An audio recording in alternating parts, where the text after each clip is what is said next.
सबने वो केक के लिए वो पैसे जमा किए हुए थे गली में कि आज बाहर केक काटेंगे सब कुछ।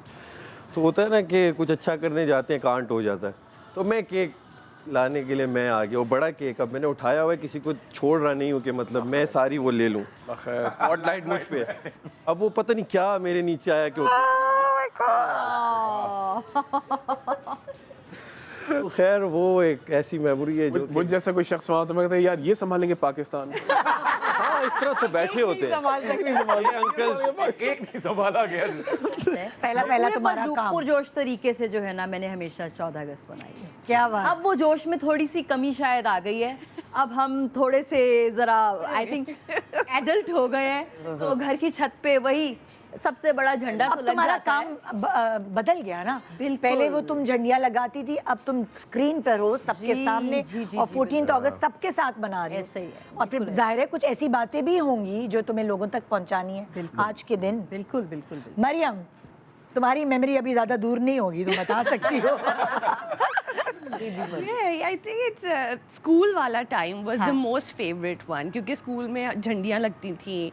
आप कॉन्स्टिट्यूशन एवेन्यू में उमेर आप इस्लामाबाद बहुत ज़्यादा बहुत बड़ा है ना कॉन्स्टिट्यूशन। हाँ, so like you know constitution Avenue पे वो सजता था and 13th की रात was as important for us as kids जैसे चांद रात जैसे 40 क्योंकि आप जाते थे लाइट्स देखने के लिए you know how beautiful it was, so all those things are still part of like हमें आज भी बहुत पसंद है। If I was in Islamabad मैं ज़रूर जाती कल भी to see कि वो किस खूबसूरती से all the buildings are lit up and you know that's very pretty, so yeah that's मेरा बच्चा इतना बदतमीज है, मैं कल उसको रास्ते में मैं कही थी आईपैड छोड़ो बाहर देखो, कह रहा सुने क्या मैं यहीं रहता हूँ, स्विट्जरलैंड थोड़ी आया है जो आप मुझे कह रहे हैं बाहर देखो। मैंने ये रास्ते रोज देखे हैं और मैं जब स्कूल से आ रहा हूँ या मैं कहीं रात में ट्यूशन जा रहा हूँ तो मुझे नजर आता है ये सब सजा हुआ।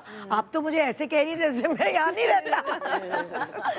बच्चों के अपने जवाब होते हैं। हाँ। लेकिन बहुत खूबसूरती से सजाया हुआ है, इट्स सो प्रिटी। मैं अभी यही सोच रही थी कि बड़ा बहुत ज्यादा जोशो खरोश इस दफा बहुत नजर आ रहा है। बिल्कुल दैट्स गुड कि हमारे That's जैन अल्फाज को भी पता चले कि भाई क्या है क्या नहीं। मैं कल दोपहर सुबह लैंड की थी और कल शाम को व्हेन वी वेंट आउट मुझे एक्चुअली रोना आ रहा था। It was so overwhelmingly nice, it was very pretty. Wow. हाँ जी मोहसिन, जनाब। बचपन झंडियों का जिक्र हुआ तो उदों आटे ना झंडियां लाई दी तब तो ग्लू भी नहीं होती थी वो, है ना वो आटे से लेवी कहते थे, लेवी बनाई और हम लोग पतला आटा होता लोई था। कहते हैं, लुई। जी जी हम लोग लुई कहते उसे वो पतले से आटे से हैं। लाई सॉरी। उसको हम वो पेस्ट किया करते थे। अब तो इतना आटा भी मुयस्सर नहीं है खाया जा सके। चेक करो लगा दिया। मैं वही अर्ज कर रहा हूँ, अब तो वो मुयस्सर ही नहीं है। अब ग्लू है ना, हाँ जी, अब डायरेक्ट उसी से लगाओ। सस्ती से सस्ती ग्लू भी मिल जाए। जी जी, तो वो झंडियाँ लगाना और मुझे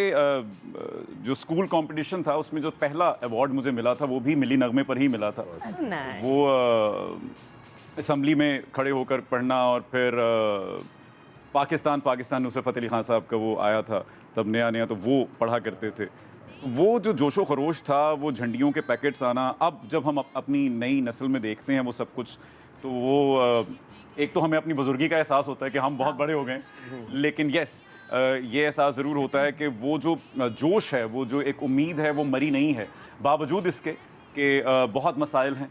लेकिन वो वही बात है कि गिला सिस्टम से हो सकता है, गिला धरती से नहीं हो सकता। ये तो बहुत प्यारी बात कही आप। एग्जैक्टली, वो हम उससे गिला करते फिर भी मायूब नहीं लगते, लेकिन धरती से किस बात का गिला जिसने हमें रखा है। मैं यकीन जानिए मैं उन चंद लोगों में से हूँ जिसके वहमो गुमान में भी नहीं है, दूर दूर तक मुझे नहीं दिखता कि मैं कहीं इस मुल्क को छोड़ कर जाऊँगा कभी भी। मेरी प्लानिंग्स का हिस्सा ही नहीं है। इत्थे नहीं है, इत्थे ही रहना है, इत्थे ही मरना है, जो कीता है जो देता है ऐसे मुल्क ने देता है, तो फिर मुश्किल वक्त में इसे छोड़कर क्यों भागे। शुरू किया उसी तरह मनाइएगा। मुझे इंतज़ार है ट्रैफिक में फंसने का, मुझे बड़ा मज़ा आता है। मुझे इंतज़ार है साइलेंसर जो आप निकाल देंगे उस धुएं का। थोड़ा और गंदा कर दीजिए आपके कान में बाजों का पर्दे फाड़ती हुई जो पाँव की एक आवाज हाँ, है। जब तक ये मैं ना सुनूं मुझे नहीं लगता कि मैंने 14 अगस्त भरपूर तरीके से मनाई है। तो प्लीज मैं मोटिवेट करेंगे मनचले नौजवानों को। मैं इंतजार कर रही हूँ इस सब चीज़ों का कि मैं भी ट्रैफिक में फंसूं और मैं ज़रूर निकलूंगी। हाँ जी, तो वो जो मेमोरीज हमने इन चारों से तो पूछ ली, अब आप लोगों की बारी है। मेरा ना आप प्लीज़ बताइए, फ्लैशबैक में जाइए जरा। फ्लैशबैक जो इनके सामने बैठे, मुझे लग रहा है मुझे फ्लैशबैक होगा कि जब पाकिस्तान बना था और देखिए, हम आपके सफेद बालों पे नहीं जा रहे, हमें पता है नजले की वजह से अब तो हम बुजुर्ग महसूस करें कि जे है बुजुर्ग है तो मैं कब्र से निकला हूं। मैं टू बी ऑनेस्ट, मेरी कोई एक खास मेमोरी नहीं है, क्योंकि अगर मैं हिस्सों में देखूं अपनी जिंदगी को तो पहले तो पाकिस्तान में नहीं थे। हाँ। तो हमारे लिए पाकिस्तान का झंडा वाज अ रेगुलर थिंग, खास तौर पे शारजाह का स्टेडियम। हाँ। तो झंडे जरूर होते थे, so it was a regular thing to do it. कोई हमारी कोई तकरीब पे नहीं जाना, ना एम्बेसडर साहब के पास जाके डिनर पे जाना 14 अगस्त को, कोई ऐसा ना का सिलसिला नहीं था। पता था कि 14 अगस्त आ रही, that's all we knew. 14th August was special कि पाकिस्तान की आज़ादी, and I am sure it was because मेरे वालिद साहब actually was 7 when he came to Pakistan. जब लाहौर आए तो फिर ये झंडियाँ देखी मैंने। अच्छा, उसमें मुझे कचीचियाँ चढ़ी। मुझे था कि बचपन से सिखाया गया कि जो चीज़ इंपॉर्टेंट है, अहम है, उसको ज़मीन पे नहीं रख, किताब हम ज़मीन पे नहीं रख सकते थे वगैरह।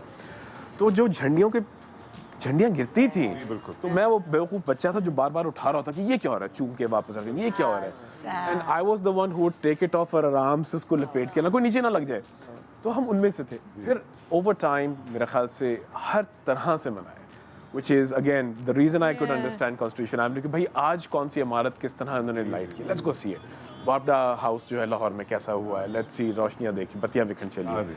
मन चले नौजवानों को चपेड़े मारने भी जाते कि यार तमीज़ में आओ, यार आज़ादी मना रहे हो, इतने आज़ाद ना हो। And then of course other things, बच्चों के साथ हम लोग अक्सर 14 अगस्त को केक काटा, आज पाकिस्तान की सालगिरह है, you know, we talk about it, बैठ के कहानियाँ करनी, किसी इवेंट पे चले जाना। एक जो मेरे लिए जो शौक था ना, कल्चरल शौक, वो था कि 14 अगस्त को स्कूल या कॉलेज भी खुल रहा है किसी का। मैं कहा यार आज तो आज़ादी है, आज क्यों स्कूल खोल रहे हैं? खाला को लेके जाना टांगे में बैठ के, 14 अगस्त है यार, बात तो। But it's always one thing or the other. To be honest, my first ever live show on 14 August.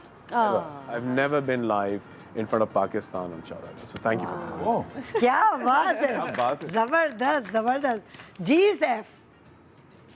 ज़बरदस्त जी, हमेशा से 14 अगस्त पेशावर में से मेरा ताल्लुक़ है, वहाँ ही गुजरा है हमेशा। आज फर्स्ट टाइम मैं कराची में आया हूँ, यहाँ देख रहा हूँ इमारतों को जैसे सजी धजी हुई हैं। हमारे भी जितना मुझे याद है, मुझे लगता है हमारी जो जनरेशन थी वो लास्ट थी जो हमने देखा कि झंडियाँ लगती थी गली में। उसके बाद मैंने देखा नहीं, बाजे ही सुने हैं उसके बाद से आज तक।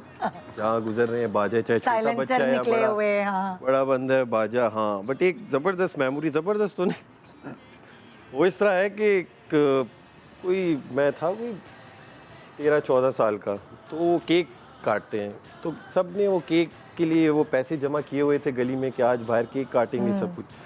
तो होता है ना कि कुछ अच्छा करने जाते हैं, कांट हो जाता है। तो मैं केक लाने के लिए मैं आ गया, वो बड़ा केक अब मैंने उठाया हुआ है, किसी को छोड़ रहा नहीं हूँ कि मतलब मैं सारी वो ले लूँ। स्पॉटलाइट मुझ पे है। अब वो पता नहीं क्या मेरे नीचे आया कि तो खैर वो एक ऐसी मेमोरी है जो मुझ जैसा कोई शख्स वहाँ तो मैं कहता यार ये संभालेंगे पाकिस्तान। हाँ, इस तरह तो बैठे होते हैं, ये अंकल केक नहीं संभाला गया, ये क्या करेगा। तो ये कभी मैं भूल नहीं सकता उसके साथ। आपको भूलने भी नहीं देगा कुछ, पाकिस्तान आपको याद है। बट इसके साथ साथ ये है कि हमेशा से स्कूल कॉलेज में मैं वो बच्चा रहा कि मिली नगमा या इस तरह कॉम्पिटिशन्स होते थे, उसमें पार्टिसिपेट करना, एक्स्ट्रा को करिकुलर एक्टिविटीज़ में, तो हमेशा एंजॉय किया है। और उम्मीद है इंशाल्लाह हमेशा ऐसे ही हम जोशो खरोश से 14 अगस्त और अपनी आज़ादी एंजॉय करेंगे इंशाल्लाह। अच्छा, किसी